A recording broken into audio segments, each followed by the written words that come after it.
जब भी कभी तिब्बत का नाम सुनने में आता है तो एक अलग ही तस्वीर आंखों के सामने घूमने लगती है। खूबसूरत प्राकृतिक नज़ारे, बर्फीले पहाड़, प्रकृति के साथ समन्वयता और गेरुआ वस्त्र पहने बौद्ध भिक्षु। ये तस्वीर हकीकत के करीब भी है। तिब्बत की धरती लंबे अरसे से अध्यात्म और मानवीय चेतना को समर्पित रही है। इस धरती ने कई महापुरुषों को आत्मज्ञान दिया है, जिन्होंने आगे चलकर दुनिया भर में उसका प्रचार किया। तिब्बत के महान गुरुओं की एक लंबी परंपरा रही है। इन्हीं गुरुओं में से एक हैं मिलारेपा। मिलारेपा का नाम तिब्बत के इतिहास को और ज्यादा गौरवान्वित बनाता है। उन्होंने गुरु और शिष्य की नई परिभाषा को तो गढ़ा ही, साथ ही अकेले कैलाश पर्वत तक की चढ़ाई की। ये वो असंभव काम था जिसे आज के दौर में कोई करने की सोच भी नहीं सकता। यही कारण रहा कि मिलारेपा पूरी दुनिया के लिए किसी रहस्य से कम नहीं रहे। मिलारेपा ने कई हत्याएं की थी। बाद में जब उन्हें अपने कर्मों पर दुख हुआ तो मिलारेपा ने ज्ञान प्राप्ति के लिए तिब्बत के एक संत मारपा को अपना गुरु बनाया था। लेकिन बाद में उनके बीच कुछ ऐसा हुआ कि मारपा खुद मिलारेपा के शिष्य बन गए। मिलारेपा की कहानी इतनी रहस्य और घुमाव से भरी है, मानो ये किसी फिल्म की स्क्रिप्ट हो। तो हम जानने की शुरुआत करते हैं कि कैसे एक हत्यारा बन गया अपने समय का महान योगी।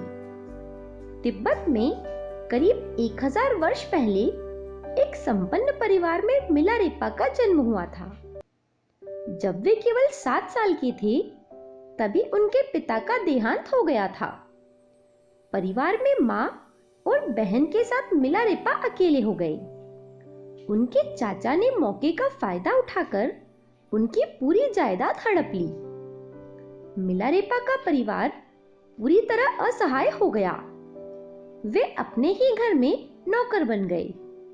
उनकी मां ने चाचा से अपनी संपत्ति वापस लेने के लिए अनेक प्रयास किए, लेकिन वो सफल नहीं हो पाई। इसी तरह कुछ साल और बीत गए। अब मिलारेपा की उम्र 13 साल की हो चुकी थी। एक दिन वे कोई गीत गुनगुनाते हुए अपने घर पहुंचे। उनकी मां को गीत गुनगुनाते बेटी को देखकर अत्यंत क्रोध आया। वे भीतर जाकर एक हाथ में डंडा और दूसरे में राख लेकर आईं। उन्होंने मिलारेपा की आंख में राख फेंककर मारी और फिर डंडे से पिटाई शुरू कर दी। मिलारेपा कुछ समझ पाते इससे पहले ही मां के प्रहारों से घायल होकर वो बेहोश हो गए। मां का गुस्सा जब शांत हुआ तो वो भी अपने बेटे की तकलीफ देखकर बेहोश हो गई। होश में आने के बाद मां मिलारेपा से बोली कि तुम कैसे बैठी हो? ये सब अन्याय देखकर क्या तुम्हारा खून नहीं खौलता? तुम अपनी माता के अपमान का बदला लेने की बजाय गीत गुनगुना रहे हो। यदि कुछ करना ही चाहते हो तो अपने चाचा से बदला लो। ये बात मिलारेपा के बालक मन में घर कर गई और उसने बदला लेने के लिए तंत्र साधना का सहारा लेना चाहा। इसके लिए उसने तिब्बत के तंत्र गुरुओं से तंत्र विद्या सीखी। ये विद्या दुष्कर थी, इसलिए इसे सीखने में कई साल गुजर गए। तब तक चाचा और बुआ का परिवार पहले से ज्यादा संपन्न हो गया था। मिलारेपा ने ये साधना सीखकर उनके खेतों पर ओलावृष्टि की, जिससे एक ही बार में उनकी पूरी फसल खराब हो गई। चाचा और बुआ दुखी हो गए, लेकिन मिलारेपा भी खुश नहीं रह सका, क्योंकि इतने सालों में उसने अपनी मां और बहन की सुध नहीं ली थी। आखिर वे बीमारी की चपेट में आकर मृत्यु को प्राप्त हो चुकी थी। ये जानने के बाद मिलारेपा पहले से ज्यादा गुस्से में था। उसने अपने चाचा के बेटे की शादी में ओलों की बारिश की, जिससे कई मेहमानों और चाचा चाची की मौत हो गई। मिलारेपा ने अपना बदला तो पूरा कर लिया था, लेकिन वो खुश नहीं था। बदला पूरा करने की सनक में उसने अपनी माँ और बहन को खो दिया था। जब उसका मन शांत हुआ तो उसे अपनी गलती साफ दिखाई दे रही थी। वो पछतावे से भर गया। वो इस दोष से मुक्त होना चाहता था और इसलिए उसने आध्यात्म की शरण ली। जब मिलारेपा आध्यात्म के मार्ग पर चलने के लिए गुरु की तलाश कर रहे थे, तब उन्हें किसी ने भारत से योग विद्या सीखकर आए गुरु मारपा के बारे में बताया। वे विख्यात गुरु नरोपा के शिष्य थे। मिलारेपा मारपा की शरण में पहुंचे। उन्होंने देखा कि मारपा खेत जोत रहे हैं। मिलारेपा ने उन्हें देखकर खुद भी खेत जोतना शुरू कर दिया। मारपा कुछ देर में वहां से चले गए और मिलारेपा अपना काम खत्म करके उनके पास पहुंचे। मारपा ने उनसे कई तरह के शारीरिक श्रम करवाए। मिलारेपा सब कुछ करते गए और फिर अंत में बोले कि गुरुदेव, मैं आपसे ज्ञान की आशा रखता हूँ। मैं आपको अपना शरीर, अपना दिमाग और अपना मन अर्पित करता हूँ और बदले में आपसे शाश्वत ज्ञान की आकांक्षा रखता हूँ। मारपा ने कहा, मैं तुम्हें ज्ञान दे सकता हूँ, पर अपने रहने और खाने का इंतजाम तुम्हें खुद करना होगा। मिलारेपा ने ये बात स्वीकार कर ली और वो खाने का इंतजाम करने के लिए भिक्षा मांगने निकल पड़े। मिलारेपा ने एक बार में ही भिक्षा मांगकर 1 वर्ष का अन्न जमा कर लिया। वो अन्न का बोरा लेकर मारपा के घर पहुंचे और उस बोरे को जोर से पटक दिया। मारपा अन्न के इस तरह अपमान से नाराज हो गए और मिलारेपा को घर से बाहर निकाल दिया। मिलारेपा ने माफी मांगी, पर मारपा ने उनसे कहा कि अब वो सिर्फ घर के बाहर के काम करेंगे। उसे फिलहाल ज्ञान नहीं मिल सकता। इसके बाद मिलारेपा ने 13 सालों तक खेत की जुताई और घर के काम किए। वो कभी-कभी सत्संग में बैठने की कोशिश करता, पर मारपा उसे तत्काल वहां से भगा देते। इधर मारपा हर नए शिष्य को दीक्षा दे रहे थे, लेकिन मिलारेपा के प्रति उनका व्यवहार सख्त होता चला गया। उन्होंने इसके बाद भी कई सालों तक उससे अपने घर का काम और मेहनत करवाई। मिलारेपा अब मध्य आयु में पहुंच चुका था। मारपा की पत्नी दमीमा को उसकी हालत पर दया आई और उसने मिलारेपा को एक खत देते हुए कहा कि इसे मारपा के शिष्य को दे देना, वो तुम्हें दीक्षा दे देगा।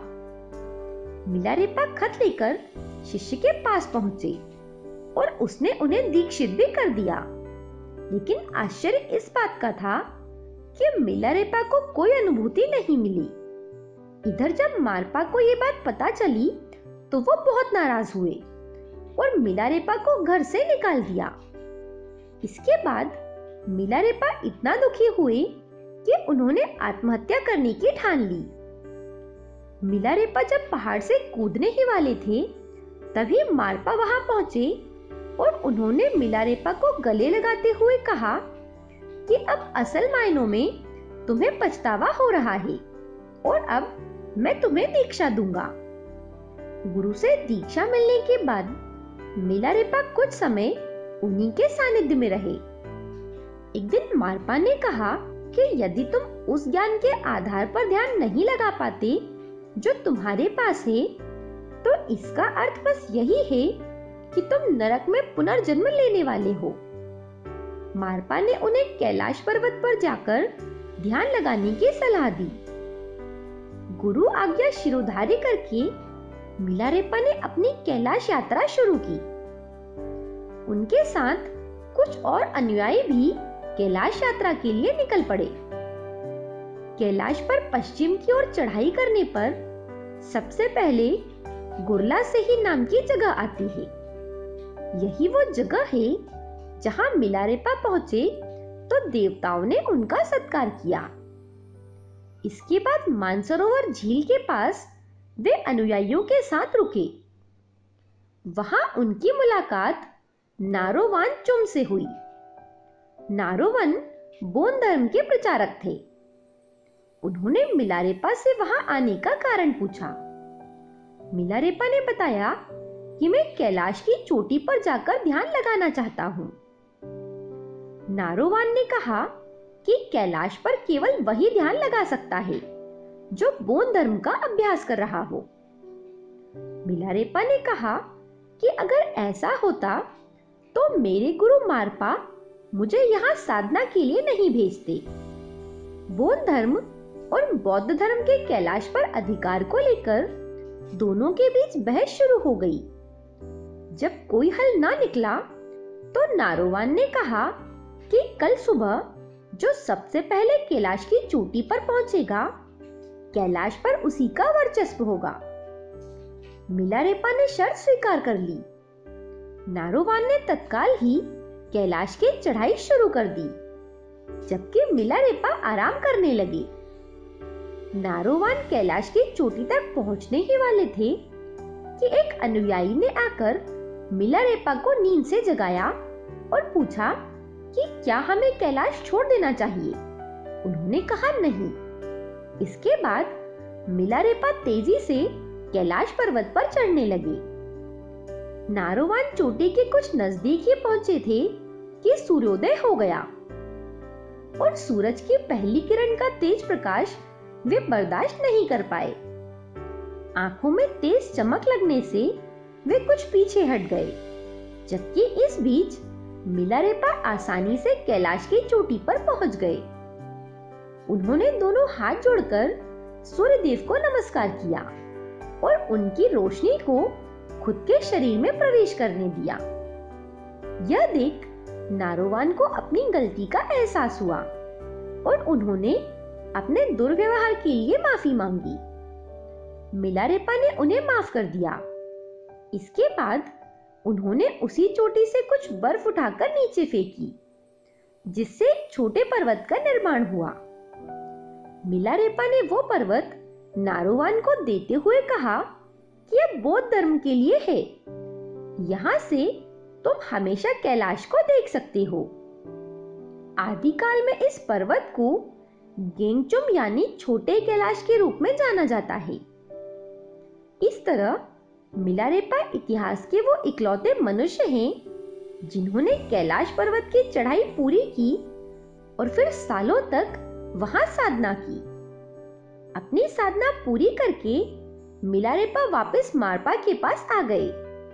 मारपा ने उन्हें तंत्र साधना सीखने के लिए एक अंधेरे कमरे में बंद कर दिया, जहां मिलारेपा को तंत्र विद्या की देवी डाकिनी के दर्शन हुए, जिन्होंने उसे बताया कि तुम्हारी साधना अधूरी है, अभी कुछ और ज्ञान मिलना बाकी है। मिलारेपा मारपा के पास पहुंचे और ये बात बताई। मारपा ने कहा कि ऐसा तुम्हारे साथ कैसे हुआ। वे जवाब तलाश करने के लिए वे अपने गुरु नारोपा के पास पहुंचे। नारोपा ने इस आश्चर्य को सुनकर कहा कि अंधकार में डूबे उत्तर में आखिरकार एक छोटा सा प्रकाश चमका है। इसके बाद उन्होंने मिलारेपा और मारपा को जीवन में संपूर्ण ज्ञान प्राप्त करने की शिक्षा दी। शिक्षा ग्रहण करके दोनों वापस तिब्बत आ गए। यहाँ पहुंचकर मारपा ने मिलारेपा को प्रणाम किया और उन्हें अपना गुरु स्वीकार कर लिया। कहते हैं तिब्बत के संस्कृति में आने वाले सैकड़ों सालों में जो भी आध्यात्मिक विकास हुआ वो मिलारेपा के ज्ञान का ही नतीजा रहा। मिलारेपा ने लंबे समय तक सशरीर वास किया, जबकि कुछ लोगों का मत है कि मिलारेपा आज भी कैलाश पर किसी गुफा में ध्यानमग्न है। ये जानकारी आपको पसंद आए तो वीडियो को आगे जरूर शेयर करें। धन्यवाद।